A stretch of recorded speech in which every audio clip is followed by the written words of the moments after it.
જય હિન્દ દોસ્તો, હું છું આપનો દોસ્ત લોક સાહિત્યકાર આઝાદ. આ દ્રશ્ય તમે જોઈ રહ્યા છો.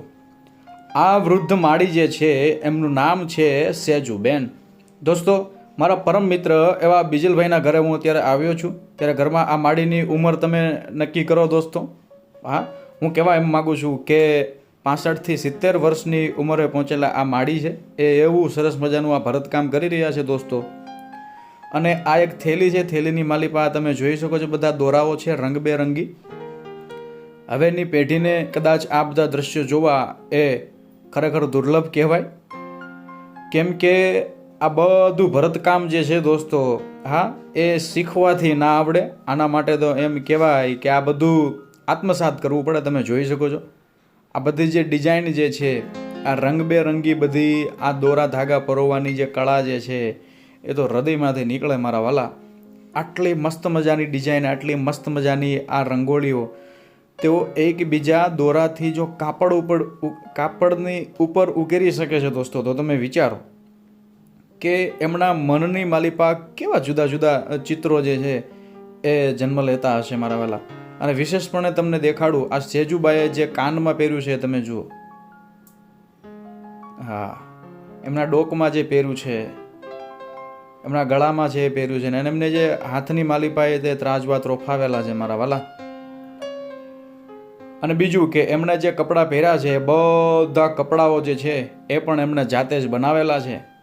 હા, અને આ તમે જુઓ દોસ્તો, ગામડાની માલિપા વિશેષપણે આ બધું આપણને જોવા મળે. દોસ્તો, હું અહીંયા એમની પાસે બેઠો તો હું તો જોતો જ રહી ગયો.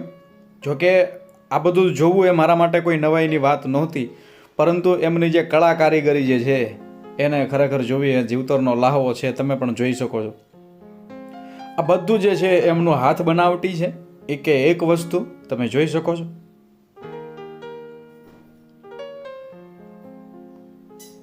અત્યારની યુવા પેઢીને આ બધી વસ્તુ જોવા મળે એટલા માટે હું આ વિડીયો બનાવી રહ્યો છું દોસ્તો. જોકે હું તો એમને જાણી રહ્યો હતો, માણી રહ્યો હતો, પરંતુ મને એમ થયું કે ચલો એકાદો વિડીયો બનાવી લો, દર્શક મિત્રોને જોવા મળશે.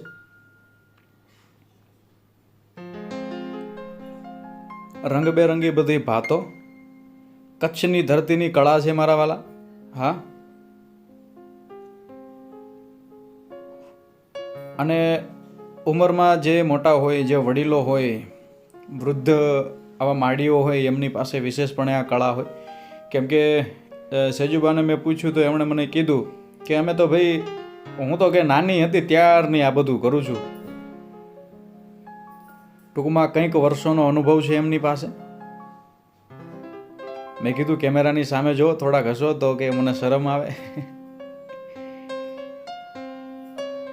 જેટલી નિખાલસતા એટલી જ એમનામાં આ ઉત્તમ કળા છે દોસ્તો. તમે જોઈ શકો છો કેટલું ઝીણવટ પહેર્યું.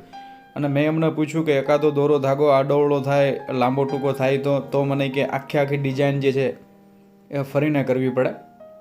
અને મેં કહ્યું કે આ બધું જે તમારા દિમાગમાં બધા વિચારો ક્યાંથી આવે, તો મને કે હાથમાં સોય અને કાપડ લઈએ એટલે પછી બીજું ભગવાન ઉજાડે. બસ આપણામાં ધીરજ હોવી જોઈએ કે આ વસ્તુ કોઈને કરવી હોય તો ધીરજ જે છે એ પહેલી વસ્તુ છે. અને વાત પણ સાચી છે દોસ્તો, મહિનાઓના મહિનાઓ લાગી જતા હોય છે આ બધી વસ્તુ બનાવવામાં. તમે જોઈ શકો છો.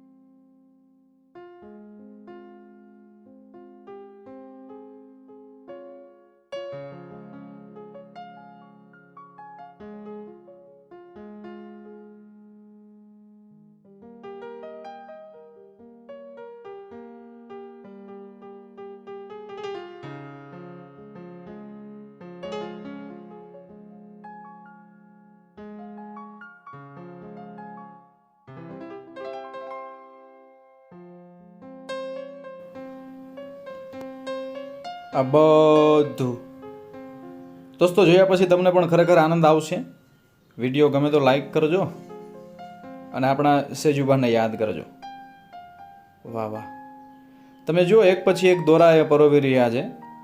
દોરો આગળ એ બધું ગોઠવણ કરવી પડે એમને, પણ બધું જે એનું આપણે હાદી ભાષામાં કહીએ ને બધું મેનેજમેન્ટ, એ બધું કાપડની બીજી તરફથી જાય. આ બાજુથી તમે જુઓ,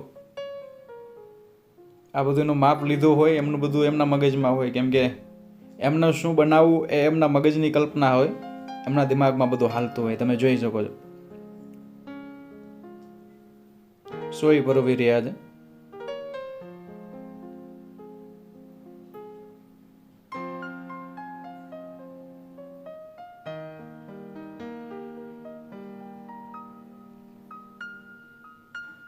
વાહ ભાઈ વાહ.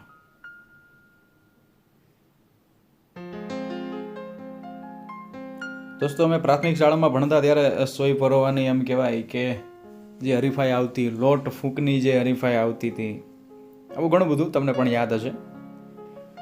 તો દોસ્તો, વિશેષપણે તમે જોઈ શકો છો બાએ જે છે સોયની માલી પર બીજો ધાગો પોરવો અને મતલબ રંગ બદલો. તો મારા પરમ મિત્ર જે છે બીજલભાઈ, એમના ઘરે હું આવ્યો ત્યારે બા જે છે આ બનાવી રહ્યા હતા. તો દોસ્તો, ફરીને મળીશું કે નવા વિડીયો સાથે. ત્યાં સુધી બાને તમે નિહાળતા રહો. અસ્તુ, ધન્યવાદ. જય હિન્દ, જય મા ભારતી.